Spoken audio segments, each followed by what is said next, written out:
So welcome बच्चों, आप सभी का स्वागत है आपकी अपनी ई पाठशाला में। तो मेरा नाम है दिनेश और हम कर रहे हैं क्लास 8 का चैप्टर नंबर 8 एल्जेब्रिक एक्सप्रेशंस। ठीक है, तो हमने क्या पढ़ा हुआ है इसके अंदर, हमारे पास अब एक्सप्रेशंस आ गई हैं, मोनोमियल, बायनोमियल, ट्राइनोमियल, है ना। मोनोमियल कौन से होते हैं? जिनके अंदर सिर्फ एक टर्म होती है। बायनोमियल्स कौन होती हैं? जिनके अंदर दो टर्में होती हैं, है ना। और ट्राइनोमियल्स क्या होती हैं? जिनके अंदर तीन टर्म होती हैं। ठीक है, तो यहाँ पे अभी हमने फर्स्ट क्वेश्चन में क्या करा था? मोनोमियल्स को मल्टीप्लाई करा था। ठीक है, अब सेकंड क्वेश्चन में देखो यहाँ पे क्या है, पेयर्स ऑफ मोनोमियल्स हैं। मोनोमियल्स दे रखी है हमको, ठीक है, इनका पेयर्स दे रखा है और हमको क्या निकालना है यहाँ पे? Find the area of rectangle. Area of rectangle निकालना है जिसके अंदर हमको लेंथ भी दे रखी है और ब्रेथ भी दे रखी है। एरिया ऑफ रेक्टेंगल हम बचपन से पढ़ते आ रहे हैं, क्या होता है एरिया ऑफ रेक्टेंगल? क्या होता है? Length into breadth. अगर मैंने तुमको लेंथ भी दे दी, ब्रेथ भी दे दी तो क्या हम एरिया नहीं फाइंड कर सकते? सिंपल से कर सकते हैं, है ना। चलो फर्स्ट को सेकंड क्वेश्चन करते हैं। यहाँ पर सेकंड क्वेश्चन करते हैं, यहाँ पे लिखते हैं area of rectangle equal to length into, क्या होती है? Length into. ठीक है, फर्स्ट क्वेश्चन में देखो, फर्स्ट क्वेश्चन में लेंथ क्या दे रखी है हमको? p, और ब्रेथ क्या दे रखी है हमको? q, है ना। लेंथ क्या दे रखी है हमको? p, और ब्रेथ क्या दे रखी है हमको? q। तो यहाँ पे हमको लेंथ कितनी दे रखी है? लेंथ दे रखी है p, और ब्रेथ कितनी दे रखी है?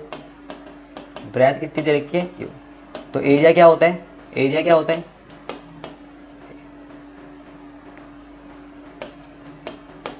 एरिया क्या होता है? लेंथ इनटू ब्रेथ, है ना।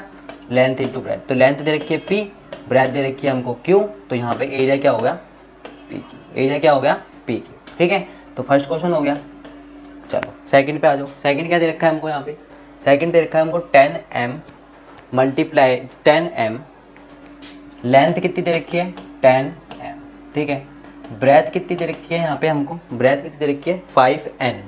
ठीक है, तो 5। एरिया क्या होता है? एरिया होता है लेंथ इनटू ब्रेथ। लेंथ अगर 10m दे रखी है इनटू ब्रेथ कितनी दे रखी है? 5n। तो ये क्या करना? 10 पंजे 50 m। ठीक है, 10 पंजे 50 m। चलो थर्ड पे आ जाओ। थर्ड पे क्या है? सिंपल से क्वेश्चन है बिल्कुल। थर्ड पे आ जाओ। थर्ड पे देखो क्या है, यहाँ पे ये भी खत्म हो गया, ये भी हो गया। 20x का स्क्वायर, लेंथ कितनी दे रखी है? 20x का स्क्वायर, और ब्रेथ कितनी दे रखी है? ब्रेथ कितनी दे रखी है हमको? 5y का स्क्वायर। ठीक है, ब्रेथ कितनी दे रखी है? 5y का स्क्वायर। एरिया क्या होता है? Area length into breadth. ठीक है, तो लेंथ दे रखी है 20x का स्क्वायर, ब्रेथ क्या दे रखी है? 5y का स्क्वायर। ठीक है, तो इसको मल्टीप्लाई करो, 20 पंजे कितना होता है? 100, और x का स्क्वायर और y का स्क्वायर। एरिया क्या हो गया? 100x का स्क्वायर और y का स्क्वायर। ठीक है, सिंपल सा क्वेश्चन है। चलो फोर्थ पार्ट करो। फोर्थ पार्ट में देखो क्या है, फोर्थ पार्ट में देखते क्या है यहाँ पर, ये भी हो गया। फोर्थ पार्ट में 4x और 3x का स्क्वायर। ठीक है, लेंथ कितनी दे रखी है? 4x, ब्रेथ कितनी दे रखी है? 3x का स्क्वायर। एरिया क्या होता है? एरिया होता है लेंथ इंटू ब्रेथ, है ना।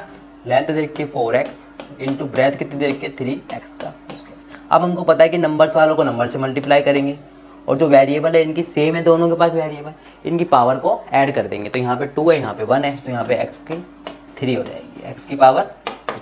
ठीक है, फिफ्थ पे आ जाओ। फिफ्थ पार्ट पे आ जाओ। फिफ्थ पार्ट क्या है यहाँ पर?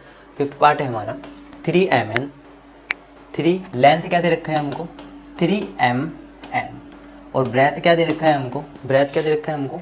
4np। ठीक है, 4n। एरिया क्या होता है? एरिया होता है लेंथ इंटू ब्रेथ। तो लेंथ दे रखी है हमको 3mn इंटू ब्रेथ दे रखी है हमको 4np। ठीक है, अब देखो नंबर्स वालों को नंबर से मल्टीप्लाई कर दो। 4 दिया, 4 3 जा 12 होता है ना। अब देखो यहाँ पे m है, क्या यहाँ पे कहीं m है? नहीं है, है ना। तो m को ऐसे उतार दो।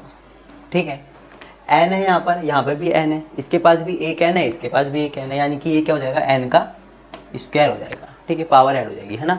इसके पास p नहीं है, इसके पास p नहीं है, p है, तो यहाँ पे p ऐसे उतार दो।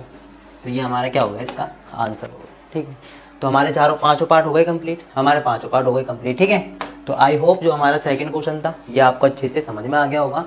अब हम मिलेंगे इसके नेक्स्ट क्वेश्चन में, नेक्स्ट पार्ट में। तो जब तक के लिए जय हिंद, जय भारत।